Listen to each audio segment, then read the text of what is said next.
Lord, in our lives, O God. Right now, let's confess the 5 confessions of the blood. Through the blood of Jesus, I have been redeemed from the power of the enemy. Through the blood of Jesus, all of my sins have been forgiven. Because I walk in the light, as He is in the light, in a fellowship with my brethren. The blood of Jesus, the Son of God, cleanses me now from all sins. Through His blood, I am justified, and through His blood, I am sanctified. And right now, as we prepare our communion, allow me to share in Exodus chapter 12, verse 13. The word of God says, "Now the blood shall be a sign for you on the houses where you are.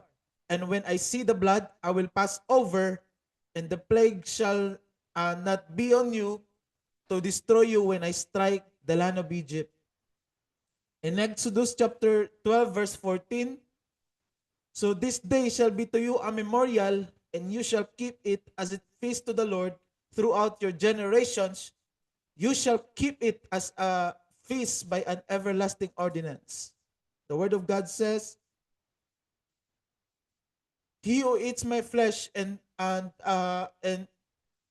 drinks my blood abides in me, and I in him." Na kaya pa the reason why bakit ginawa natin to, kasi pag meron tayong struggles or trials o mga sitwasyon sa buhay o sa pamilya natin na parang hindi na ayon sa plano sa Diyos, ang communion ay is a reminder na meron tayong covenant with God. Hindi lang sa kapatawaran ng kasalanan ang dala ni Jesus, kundi sa kabuang restoration sa lahat ng aspeto ng ating buhay, whether sa spiritual, emotional, and physical. Tuwing nagpartake tayo ng communion, dinideclare natin na walang authority ang kaaway sa atin. Lahat ng mga negative or lahat na hindi maganda ay magpapass over. Walang weapon form against us shall prosper dahil ang Diyos ay kasama natin.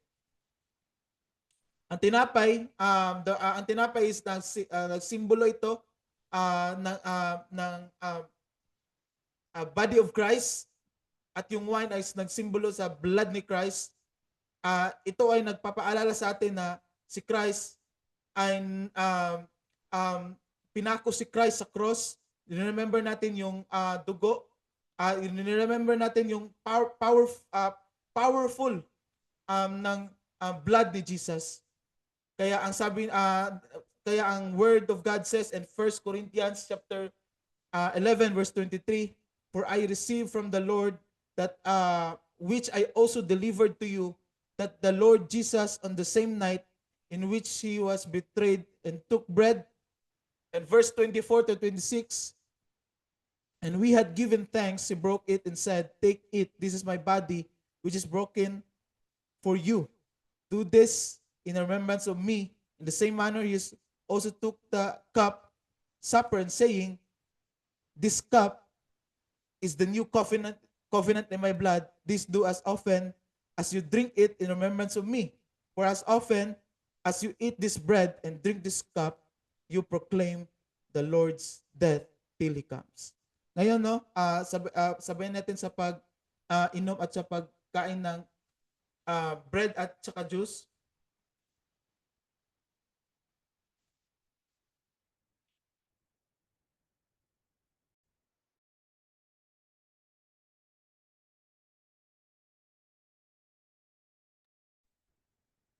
Come on, let's pray. Let's speak in tongues. Sikarababa kerebebe sikarababa. Sikarababa kanayarababa sikarababa. Father God in heaven, we thank you, we honor you, and we bless your name, O God. Lord, salamat, Lord God, for what you have done, Lord, in our lives, Lord God. Right now, Father, as we partake, Lord God, our communion, Lord God, Lord, sa imuhang dugo, Lord, ug sa imuhang lawas, Lord God, among gipartake, Lord. Salamat, Lord God, na walay authority ang enemy sa amo ang life, Lord God. Lord, thank you, God, that you are so faithful to us, Lord God, that this year we will experience, Lord God, a victorious year in the name of Jesus, Lord. Lord, no sickness, Lord, in the name of Jesus. Healing in the name of Jesus, oh God. in tanan aspect, Lord, sa life namo, Lord God. Thank you, Lord, for what you have done, Lord, in our lives, Lord God. We honor you, Lord, in Jesus' name. Amen and amen. Nanyan ko ang lahat na habang tayo ay mag-prayer, buksan natin yung mga bibig natin, tayo ay mag-speak in tongues and join in prayer, Lord. Thank you, Lord, for the application of the 7 sheddings of the blood. Salamat, Lord, sa dugo mo, Lord. Dahil sa dugo mo, pinalaya mo kami sa iba't ibang uri ng mga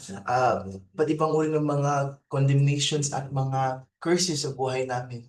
Lord, salamat sa dugo mo na pinawis mo mula doon ka sa Garden of Gethsemane, na Lord, na lahat ng uri ng kaba at pagkabalisa, Father, when it comes sa ministry, sa mission na iniwan mo sa amin dito sa lupa, Father, na Lord, di kami tatakbo sa mission, di kami matatakot na mag-win souls at make disciples, di kami matatakot, Father, na iwanan kami sa mga disciples or sa mga people na tinitake care namin, Father, because Lord, you have freed us from all forms of fear and anxiety, O God. Salamat, Lord, from the blood of your back. At Lord, na yung 39 lashes, Lord, represented our healing. The Lord, lahat ng uri ng sakit sa aming lawas, O God. The Lord, hindi portion namin yung cancers, yung mga chronic diseases, Father. At Lord, all mga diseases caused by sin, Father, Lord, you redeem us and healed us, Father. Lord, thank you, Lord, from the blood, from your head, Lord, yung pinasuot sa iyo yung corona, Lord, full of thorns, Father. That Lord, yung mind namin puno ng mga incredible ideas. Yung mind namin, Father, Lord, will be full of great wisdom, Father. Because we know, Lord, that you clean our mind, you release us, Father. We thank you, Father, Lord, that our minds will be full of positive thoughts. That Lord, hindi negative thoughts yung magstay sa mind namin. Lord, thank you from the blood from your face, Father, when your beard was removed. That Lord, that you have removed our shame. Lord, hindi kami matatakot, Lord, mag-face sa mga people. Hindi kami matatakot, Lord, na humaharap sa mga tao, Lord, because we know that, Lord, we represent your face, oh God. We represent your beauty in our life. Thank you, Lord, from the blood when your hands were nailed at the cross. Nung pinako ka at the cross, Father, that, Lord, when your hands were nailed, when you could not move your hands, Father, it represented our freedom. Lord, yung mga kamay namin hindi na gumagawa ng mga foolishness, Father. But Lord, our hands will do great things. That our hands will touch lives. Our hands will produce wealth. That Lord, na yung mga kamay namin, Lord, will never bring curses anymore. But Lord, will always bring blessing, Father, Lord, because of the blood, Lord, that you have cleansed our hands. Pati yung mga paa namin, Lord, when your feet was nailed at the cross, that Lord, hindi na to pupunta sa mga maling lugar, Father. But Lord, yung mission na iniwan mo sa amin, Lord, yan na yung lahat ng destination na pupuntahan namin.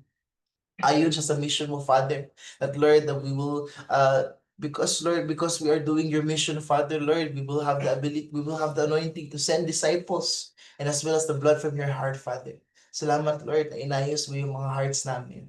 Na Lord, hindi na kami masasaktan, Father, Lord, na kahit anong mangyari, Lord, any emotional wounds, any kind of inner hurt, Father, Lord, you already healed it, Father.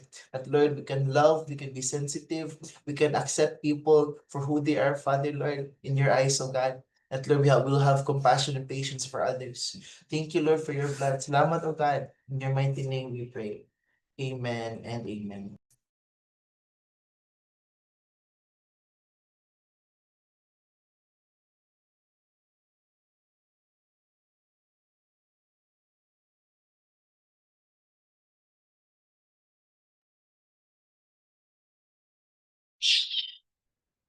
Let's continue to pray for our pastors, no? For their family, for the new gen leaders and the new gen family.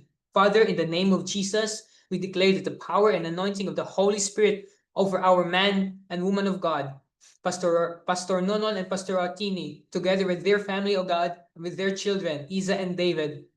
And I just pray that every new gen family leaders, all cell leaders, every family and everyone connected to this ministry and to this grace, of God, will experience all-round prosperity, Lord, favor, blessings, miracles, and protection in your name, O God.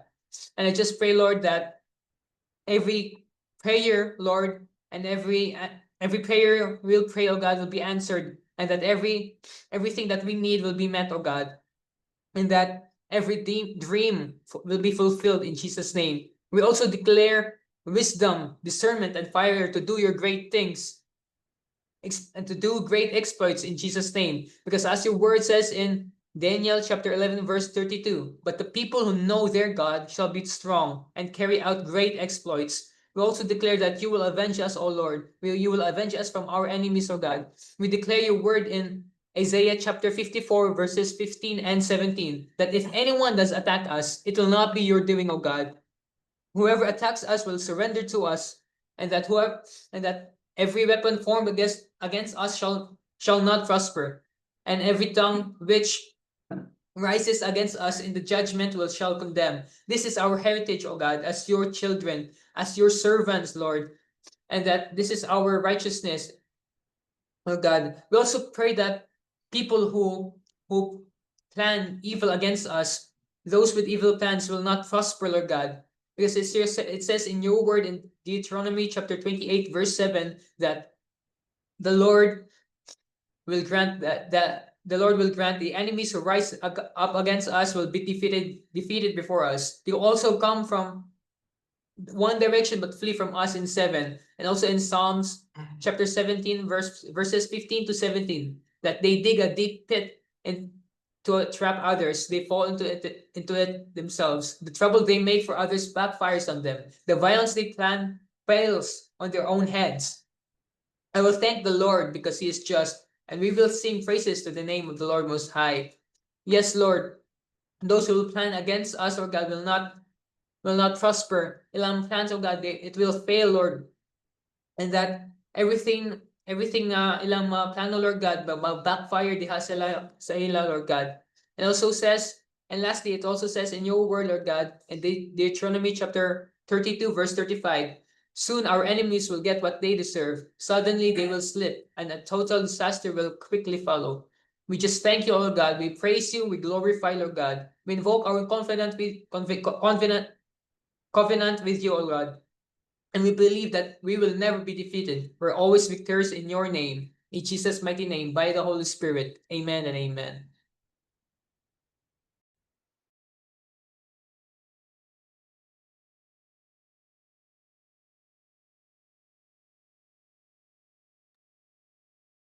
Right now, let's continue to pray. Hallelujah. Salamat, Panginoon.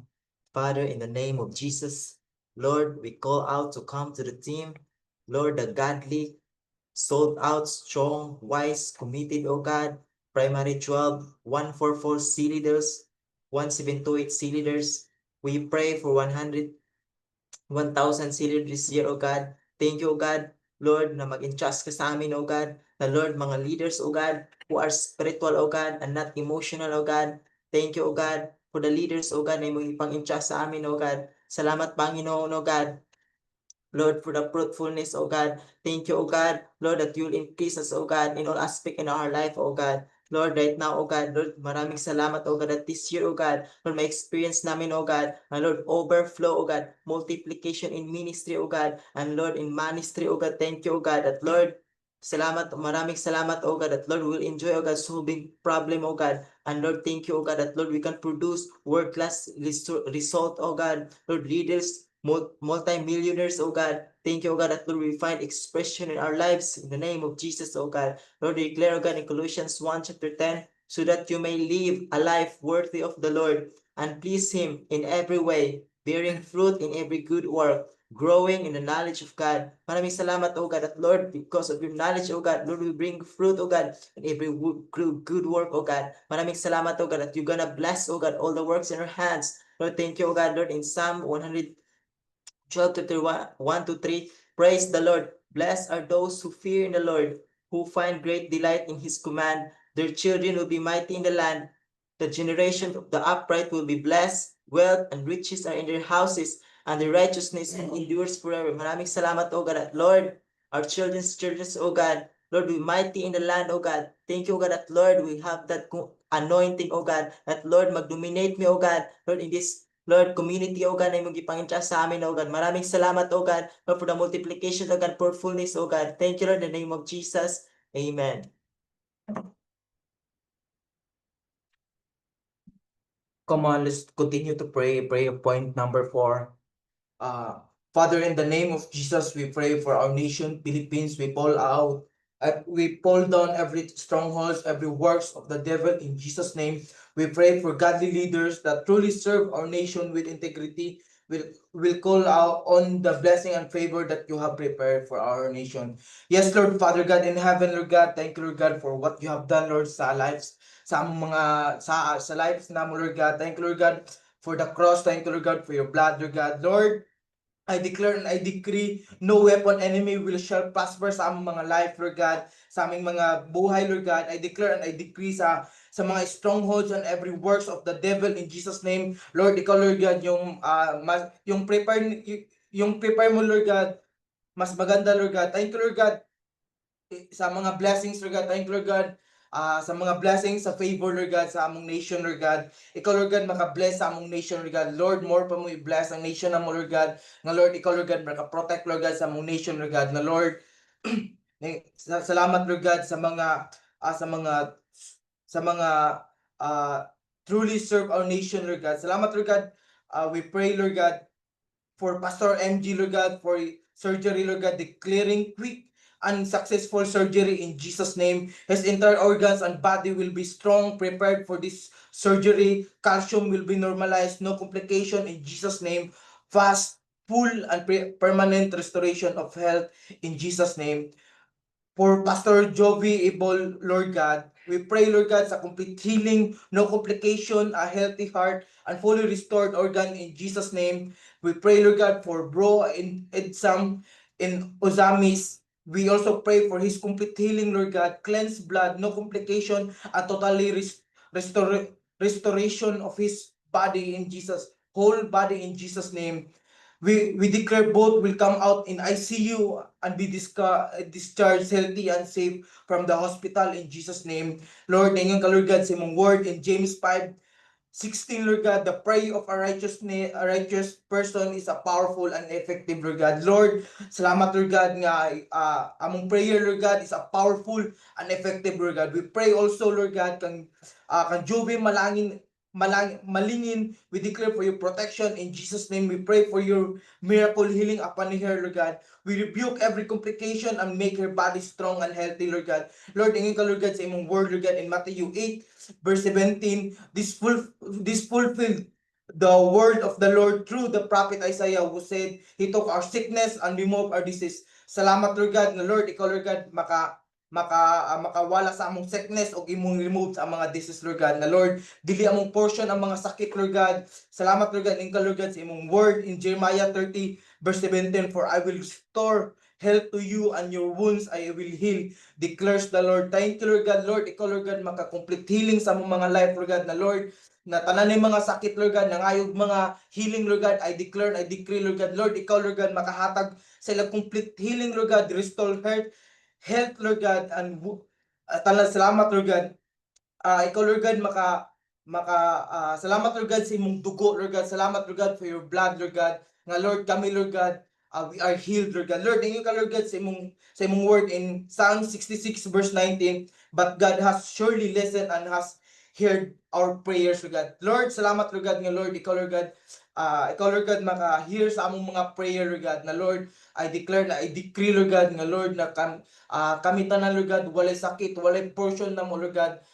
By your blood, Lord God, we are healed, Lord God. Thank you, Lord God, for everything what you have done, Lord, sa among life, Lord God. Thank you, Lord God, for your blood. Thank you, Lord God, for your cross, Lord God. Thank you, Lord God, for your mercy sa among life, Lord God. In Jesus' name we pray.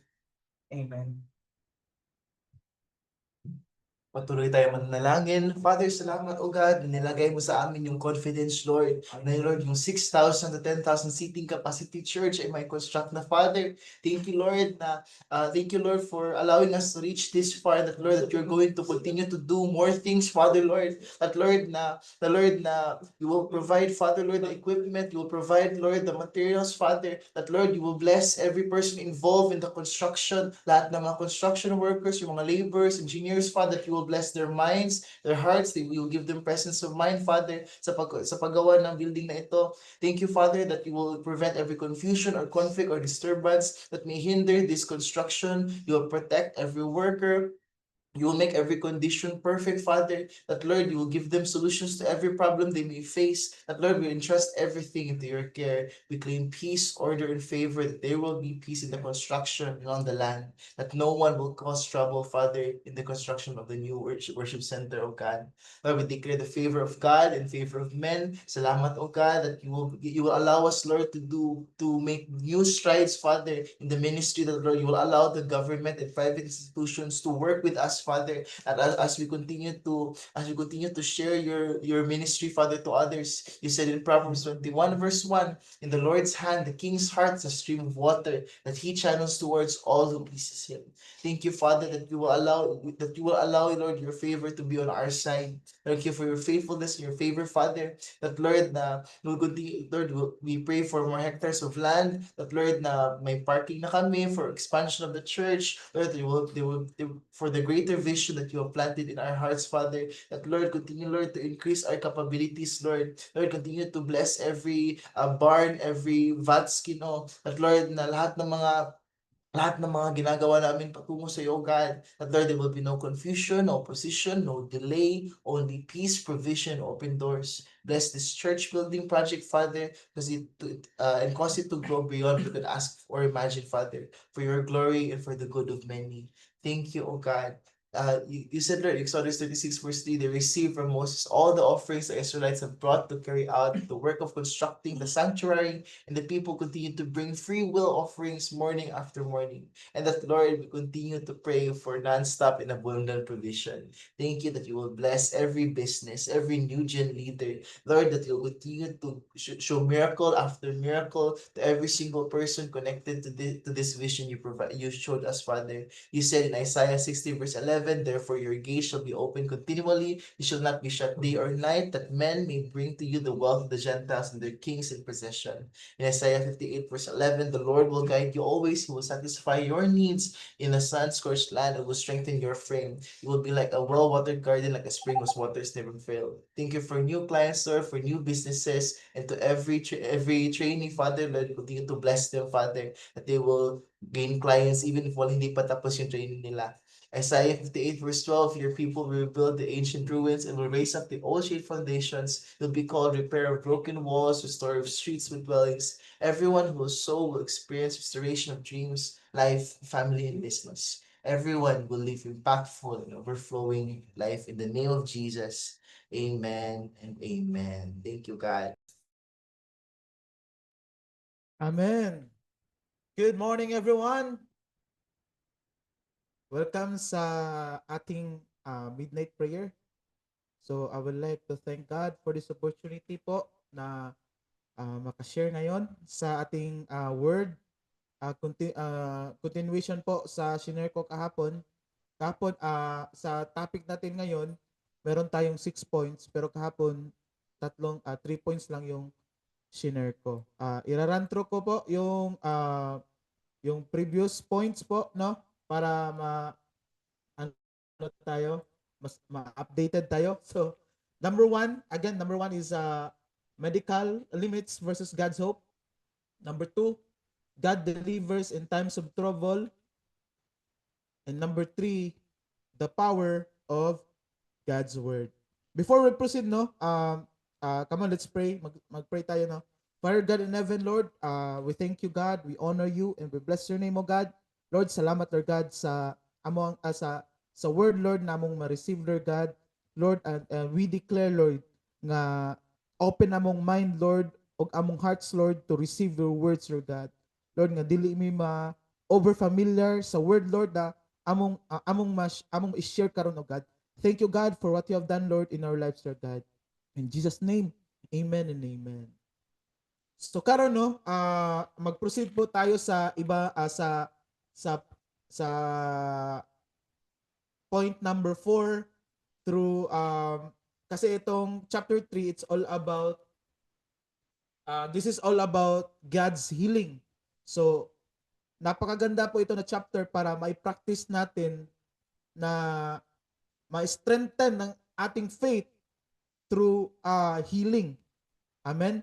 So yun po yung another points po is healing through God's word. Allow me to share In Psalm chapter 107, verse 20, the word of God says, He sent His word and healed them and delivered them from their destruction. So, importante po na atuning what we call atuning masabtan o maintindihan natin na kung gusto ka maka-experience ng healing, dapat may faith ka sa word ng Panginoon. Amen? Because sometimes, kaya nga senior ko kahapon, ay may mga times na if ever may naramdaman ka na kakaiba sa sarili mo na hindi maganda, so nag-meditate ka na ng mga sakit. For example, masikip yung dibdib mo, baka imagine mo, baka ano to, may sakit ako sa puso, something ganyan, di ba? Pero you know what? The moment we practice and we lifestyle bitaw yung ang word ng Panginoon na sabi ng Panginoon in Psalms chapter 107 verse 20, He sent His word and healed them and delivered them from their destruction. Amen. So God's word itself brings healing both physically and spiritually, demonstrating His authority over sickness and despair. So napakaganda ito because ang word ng Lord nag-bring siya ng healing both hindi lang sa physical but also in spiritual. So for example, the time na medyo dry ka na, nawala na yung fire nawala yung fire mo sa Panginoon. So the moment na may faith ka through healing, i-restore ni Lord yung inner healing mo. If ever may mga times na what we call maglisod ka o forgive, maglisod ka pasaylo. So diha nimo mabati na kaya dan nimo mapasaylo pag naakay word sa Ginoo. Pag meron kang word ni Lord. Amen. So number 5, God brings peace along with healing. Again, God brings peace along with healing. In Isaiah chapter 57 verse 19, the word of God says, I create the fruit of the lips, peace to him that is so far off, and to him that is near, says the Lord, and I will heal him. So, importante po ito. So, hindi lang healing ang ma-receive natin pag may word tayo sa Panginoon, but also, ang word sa Panginoon, nag-bring siya ng peace. So, for example, there's maraming kind po ng peace. For example, may peace ka sa mind mo, na wala na mga lies sa enemy attack sa lies sa enemy sa mind mo because alam mo na may word ka sa Panginoon. At the same time, hindi na bitter yung heart mo because hinil ka ng Panginoon. Na-release na yung mga things na medyo nabigatan ka. So na-release mo yan. It's because alam mo na may word ka sa Panginoon. Amen. So dito ang sabi dito sa points na ito reveals that God not only heals but also give peace, offering wholeness to those who are near and far. So kahit malayo ka, talagang marinig ka pa rin sa Panginoon, and mas lalo na what we call mas duol pa ta sa Ginoo ba. Amen. So kaya talagang practicein natin or maging lifestyle natin yung word sa Panginoon para yung word sa Panginoon mag-bring sa iyo ng peace along with healing. Amen. Number 6 and the last, God's promises are reliable. Allow me to share in Isaiah chapter 55 verse 11, so shall my word be go forth out of my mouth. It shall not return unto me void, but it shall accomplish which I please, and it shall prosper in the thing where I sent it. Amen. So unlike human opinions or diagnosis, God's promises are certain. His word is eternal and unfailing, providing assurance in times of hopelessness. So, mana importante kayo ni atong ning masabtan nga ang word sa Ginoo or ang promise sa Ginoo dili gud siya mo fail. Amen. Kanang dili gud nimo ano si Lord ba? Nga ang mga word niya, ang promises ni Lord, di gud siya mo what we call, di gud siya mo kawang. Amen. Manang every time nga na-promise si Lord maghatag sa toa, imo nang i-claim, imo nang dawaton. Kasi sometimes na uban ng mga Christian ma-discourage sila. Every time nga walay something na nahitabo silang life. You know what? The moment ka magpadayon tawag serve sa Ginoo, kabalo ka nga mao na gina ang promise ni Lord. Then sa situation nimo karon murag dili pa gid siya uyon sa promise sa Ginoo ba? You know what? The moment nga magpadayon ka og serve sa Ginoo, ihatag gyud ni Lord ang imuhang mga damgo og mga promises ni Lord nagihatag niya sa imuha. Amen. So mataw ang ingon ng word sa Ginoo in Matthew chapter 6 verse 33. Seek first his kingdom and his righteousness, and all these things shall be added to you as well. Amen. So mao na ato ang kinahanglan nato i-practice na kailangan po natin na mag-meditate pa ng word. So maraming mga verses na mga healing. For example, po, kung merong sitwasyon na sa family mo, 'di ba? You have a opportunity to share about word of God about sa healing. Marami niyan sa Bible. For example, Exodus chapter 15 verse 26. For I am the Lord who heals you. In Psalm chapter 103 verse 2 to 3, bless the Lord, O my soul, and forget not all his benefits, who forgives all your iniquities, who heals all your diseases. Hallelujah. In Isaiah chapter 53 verse 5, marami pa, Jeremiah chapter 30 verse 17, Matthew chapter 8 17. So maraming mga verses diyan. The moment pinapractice natin at ginameditate natin yung word sa Ginoo na about healing, talagang si Lord gagawa talaga siya ng milagro sa iyo when it comes of healing. Amen. So I believe po na meron tayong na-receive sa ating word ngayon, no? Before mag-close, let us pray po. Father God in heaven, Lord, Lord, we thank you, God, for what you have done, Lord, in our lives. And right now, Father, Lord, salamat Ginoo nga the moment, Lord, among ihabit, Lord God, among ginameditate, Lord, ang word, Lord God, nga among about sa healing, Ginoo, God. Thank you, God, nga magbuhat kang milagro, Lord, sa among life, Lord God. Lord, pinaagi sa hamili nimo nga dugo. Lord, pinaagi sa pagpakamatay nimo sa cross, Ginoo, God. Salamat, Ginoo, nga may experience tamo, Lord God. Lord, ang milagro, Lord, sa mo ang life, O God. Thank you, God, for what you have done, Lord, in our lives, Lord God. We honor you and we praise your name, Lord. In Jesus' name. Amen, no?